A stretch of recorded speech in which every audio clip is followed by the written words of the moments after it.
Gods and goddesses in training, welcome back to the channel. It is Uncle Makara. I am the reincarnation of Osho. Obviously, that's a joke. Go and read the disclaimer before you move forward in this journey that is my life. Now, let us first of all continue and let's say something. Spiritual communities are full of this fluff. Now, a little bit of fluff here and there, hey, it's good for you, you know? It's munchy, it's delectable, it's cute. You know, it's nice to have that fluff. In fact, we need more of that fluff, in fact, from the spiritual communities. But also, there comes a time and a place where you have to put your foot down, man, and enough is enough. And it doesn't have to be serious, but there is this understanding that if you keep drinking from your own Kool-Aid, you are not going to be groundbreaking, you're going to be groundless. You have to have a spine, a backbone if you want to be on the spiritual journey. You cannot just let everybody else sway you around through all of these different fad diets and trends and, you know, you're all trend hopping spirituality. Okay, it's this cosmic buffet, and yet you're spending time, you know, attached to one specific taco truck, and you're not allowing yourself to enrich yourself across this journey to take on another perspective, perhaps even try to weigh the options out and try to create more of an embodied, expansive, consciousness-raising journey and experience for yourself. So you're not here to sip the Kool-Aid, you're here to break the damn cup. You're here to shatter the illusions, you're here to burn the BS. That's why you're on this channel. You're here to get dirty with the Tao. But no, some of you love a good spiritual distraction. You love hallucinating. You love, you know, floating in the clouds somewhere in the 18th dimension. You love it. You couldn't resist some kind of snake oil salesman coming in promising you an easy way out. Meanwhile, your Dharma is sitting there like 5,000 years later, right? Like SpongeBob. It's sitting there tapping its cosmic foot like, all right, any day now he's going to change, or she's going to change. Any day now, any day now. Okay, and it keeps waiting for you. Waiting for you to what? Step up. Let's go. Even in your rest, you're saucy.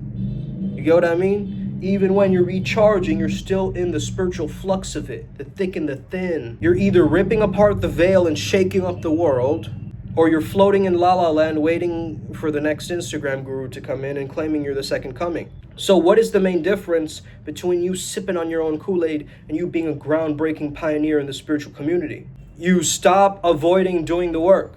Your Dharma comes in the form of your unresolved trauma, mostly from your papa and your mama, that you gotta uncover. Okay, bars. It doesn't come from you buying some expensive sage. It comes from you owning your mess, turning your mess into your message. You know, all those projects that you pushed aside and procrastinated on, all the work that you've avoided to do, that's where the real gold, the magic is. And I know you don't like hearing that. Nobody does. When are you gonna stop reposting Rumi quotes and instead getting dirty in this existence called life? It's so easy to attend some overpriced spiritual retreat, but can you tap in the rhythm of your everyday life? Or is it still a struggle for you to do things? I get it, man, you know, our path sometimes pimp slaps us across the forehead and the third eye, and it tingles a little bit and it hurts. I get it. But not every dark night of the soul has to mean your spiritual awakening is coming. Sometimes you need a snack and a power nap. Sometimes you need to face the truth of your reality. Okay?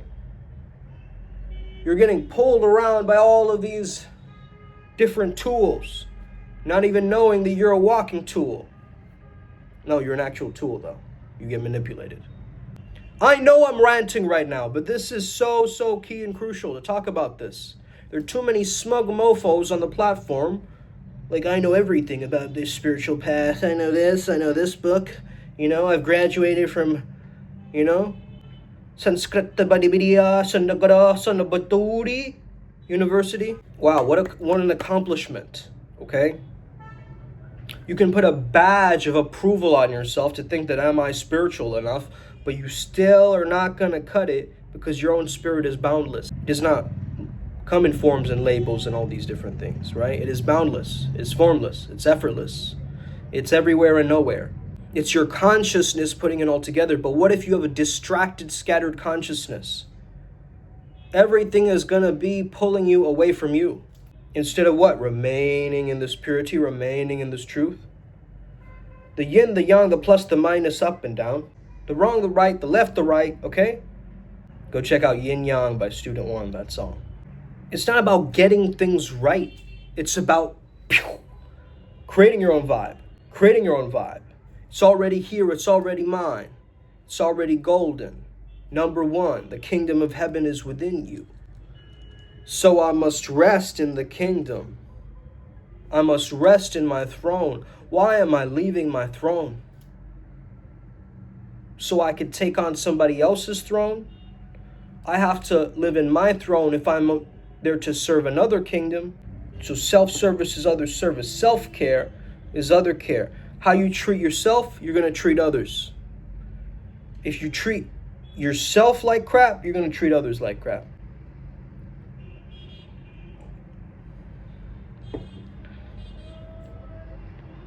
If you take good care of yourself, you maintain yourself, you groom yourself, you remain positive.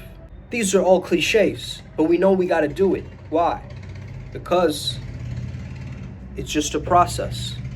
And everybody has their unique process that they're creating. You're here to understand my process. I'm here to understand your process. But what happens when processes collide? Now we're creating something. We're unique. We're collaborating. Thinking from this third entity coming in, interacting with the both of us like a mediator. There's this empty space that needs to get resolved and handled as two people are communicating. So the spaciousness is where the gift is. My mentors realized it early on in my life. They said, you have a lot of spaciousness. I had no idea what that meant. But it means that I'm basking in the aura of my own creation and existence. I'm not like kind of limiting myself, holding myself back. You saw me like when I first started this channel, right? Kind of second guessing myself, not knowing what to say, what am I going to talk about. Now it's just pure. It's not this rambling nonsense. There's formulation, there's articulation in things that I'm saying. And I don't have to pre-plan it out in any such way, because as I speak, the new earth will form. Now I can say that and be like, oh yeah, my ego loves to hear that and get wrapped up in that spiritual storyline. Or I can just say it like a cool mofo and just drop it and then just move on. So I can be in the rhythm and the flux of this thing, not getting attached to one storyline, but creating my own. Being able to co-create with my narrative. Of course, there's going to be other perspectives. Hey, we all don't like the same TV show, right? That would be weird. That would be so weird. I mean, sure, there's popular shows and we've all heard of it and seen it, but are there any like diehard fans who have like watched a show forever? Like for me in The Simpsons, for instance. Which is why I can do the voices.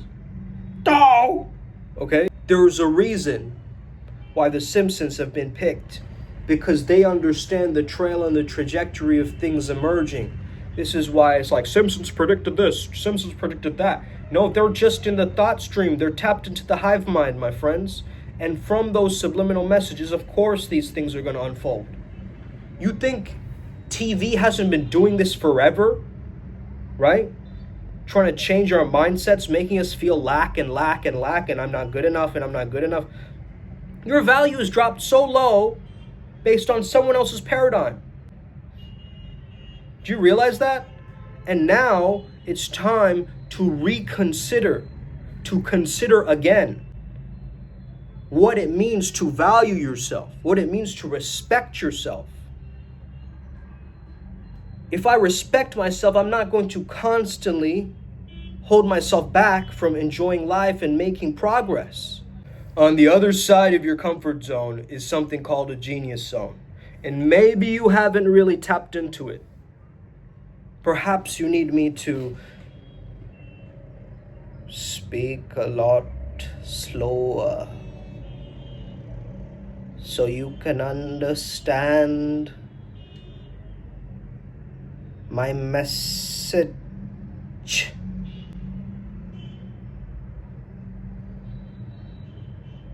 What is this, like some kind of drowsy, sedentary, sedative TV show where I have to slow down my own elegance, and I'm happy to be mellow and slow, by the way.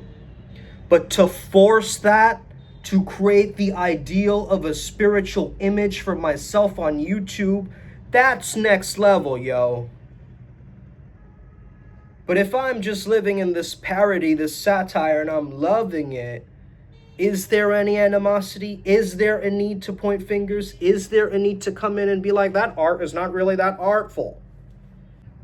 One finger pointed this way, three fingers pointed back, my friends. That's what is going on. Whenever we judge somebody else, there is some projection, some level of insecurity that remains within us that grows as a seed as a result of their pain body being activated. Whoa, that was a mouthful, huh? But this is how words come together for me, and this is how I choose to express them. I don't choose to sit in the back bench watching all of the other athletes play the game of spirituality while I'm just sitting here observing all of them and taking notes. I'm not a backbencher. I'm in the game. I'm the quarterback. Pass me the ball, bro. Right? And we need this. We don't need this participation trophy environment where, oh, just because you're playing the spiritual adventure means you get 6 trophies. No. This is a way to meet the divine, and, everybody's going to sign up for a different adventure, right? Not everybody's going to take one stream or one path. But these grand religions, they had some grand ideas. And those grand ideas, of course, have been morphed into agendas and dogma and different things. But the idea remains in pure love. Pure love, connection, wisdom, these words, they keep coming up again and again. And we may push them away as fluffy, or we can take them on and melt the world with this thing.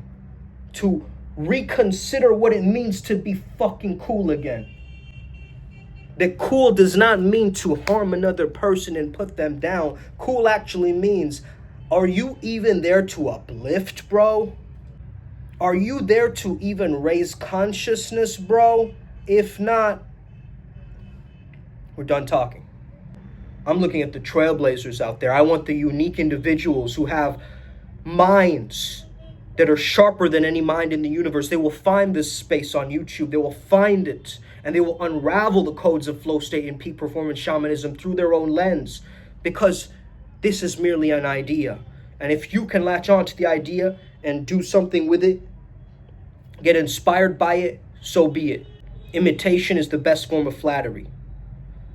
So if you try to replicate this through your own way, namaste. Okay? I see the divine within you trying to do its thing. But you will never be Uncle Makara. You will be the best version of you. You will be Uncle something else. You'll be Queen blank. Now, I'm not talking about when we just say king or queen, we think of the European version, like a person on a throne. I'm talking about what it means in the deck of cards, right? Or in a chess box. I'm talking about the role, the embodiment of a role. As a leader, are you a caretaker? Are you principled? Are you regenerative? Are you level-headed? I want to know about that, because this is where leaders come together and share something that is greater than themselves, and then they start to expand and grow, because they're all letting this Shakti, this holy essence, move through each other and expand minds and like minds and ideas, and consciousness start shifting on this planet again. And hasn't that been a mission on this channel from day one? And we're seeing it. We're seeing many people open their eyes to these concepts, to stop doubting their own psychic abilities and prophecies, to stop disengaging with their own dreams, to add a technicolor to a monochromatic world. Let's get it. Upward spiral, gang. May we never be the same again. Us, let's go. May the flow be with you. And deep presence. Peace.